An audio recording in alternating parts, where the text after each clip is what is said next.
lived in Iran, and I had to leave because of the revolution. Oh, wow. And I feel I have an inside feel of how a country can change overnight. Yeah. And even though when I was there, it was full of secret police, so it's very difficult. You couldn't really go and have a political conversation in a public arena. You just couldn't do that. And I should imagine it's probably even worse now. I don't know. But I like the Iranian people. However, on that note, you don't mess with these countries. These countries, they must look at us like we're crazy. No, that's not even the right word. I actually find it quite scary what's happening right now. I find the whole thing that even if she was doing what Boris said she was doing, what are you doing saying that to a country like that takes everything very, very seriously? So it's a grave error from Boris, yeah? Iranian citizen. She is Iranian, and it will fall heavier on her.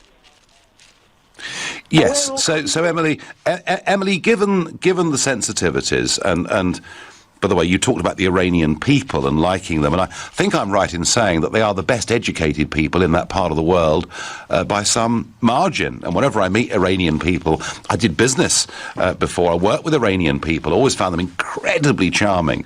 But given this regime, do you think Boris has made a mistake too far, Emily? Do you know what? I can't even answer that question because I find it so foreign to my mouth that we're actually even having this conversation. That's how scared I am for her. Yes. Yeah. And Emily. And Emily, asking you, and a lot of callers, Emily, like you, expressing genuine concern about her situation. And as I said a moment ago, equally there's a bit of a health scare there now as well, which just worsens things for her and for the family. And Emily, having lived in Iran and seen what happened to it, how do you feel when the European Union and Obama, as it was so desperate to try and do a deal with Iran, and when Trump says, don't trust them? Which side of the fence are you on that? In a way, I don't really want to get involved in that, quite frankly, because at the moment I only rank, because you'd never get me off the line, really, to be honest with you. I could sit next to you and parlay all night long about every subject that ever comes up on LBC. I've actually experienced on some level or another. But, for me personally, I pray to God that the world finds its sense and stands up and stops all this insanity that's happening globally, and starts and that we all. To me, I tell you what the world is like right now.